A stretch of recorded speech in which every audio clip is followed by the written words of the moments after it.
नमस्कार मित्रांनो, लग्नानंतर होईलच प्रेम या मालिकेच्या आजच्या प्रोमोमध्ये खूपच धम्माल असा प्रेमानंतरचा संगीत सोहळा रंगलेला असतो. तर इथे आता जीवांदिनी आणि काव्यार्थ खूपच छान तयार होऊन संगीत सोहळ्यासाठी रेडी असतात. तर आता खूपच मालिकेतले कलाकार या संगीत सोहळ्यासाठी हजर असतात आणि स्टेजवरती डान्सही करत असतात. जीवांदिनी आणि काव्यार्थ खूपच खुश असतात. पण मात्र आता या संगीत सोहळ्यात मोठा धमाका करण्यासाठी इकडे रूममध्ये रम्या तयार झालेली असते.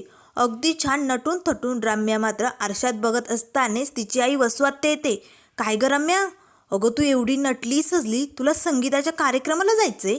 त्यावर रम्या म्हणू लागते, हो आई, म्हणूनच तर मी नटले. त्यावर लगेच तिची आई म्हणू लागते, आता काय पार्थ आणि काव्याच्या संगीत सोहळ्यात डान्स करणार आहे का तू?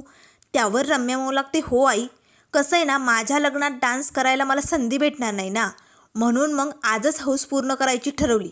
पण आई, मी एकटी नाही आहे, तूही माझ्याबरोबर डान्स कर, मग आपण दोघींचाही डान्स होऊन जाईल ना.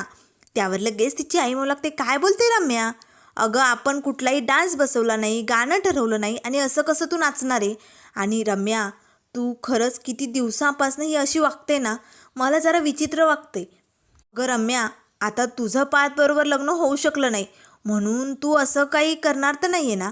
त्यावर लगेच रम्या म्हणू लागते, नाही गाई, मी फक्त आज एन्जॉय करणार, डान्स करणार. तू फक्त माझ्या स्टेप बघ आणि मला फॉलो कर, आपण मस्त दोघीजणी डान्स करूया, चल पटकन. आता मात्र तिची आई मात्र घाबरलेली असते. रम्याच्या मनात नेमकं काय चालू आहे, ती असा काय प्लॅन करणार आहे ज्यामुळे संगीत सोहळ्यात मोठा राडा होईल, असं आता भयानक काहीतरी घडणार म्हणून आता वसू आत्या जरा घाबरलेली असते. तर आता इकडे स्टेजवरती काव्य आणि पार्थ आलेले असतात आणि जीवा आणि नंदिनी चौघांचाही मस्त डान्स सुरू झालेला असतो. सगळेजण खूपच खुश असतात. आता विक्रम आणि मानिनी दोघेही आपल्या या मुलांकडे आणि सुनांकडे डोळे भरून बघत असतात. तर आता मात्र यांचा डान्स चालू असताना रम्या मात्र खूपच भडकलेली असते.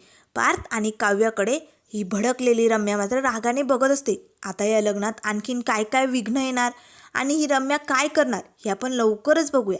त्यामुळे मित्रांनो, अशाच मालिकेंच्या अपडेट पाहण्यासाठी चॅनलला लाईक करा, सबस्क्राईब करा. व्हिडिओ पाहिल्याबद्दल धन्यवाद.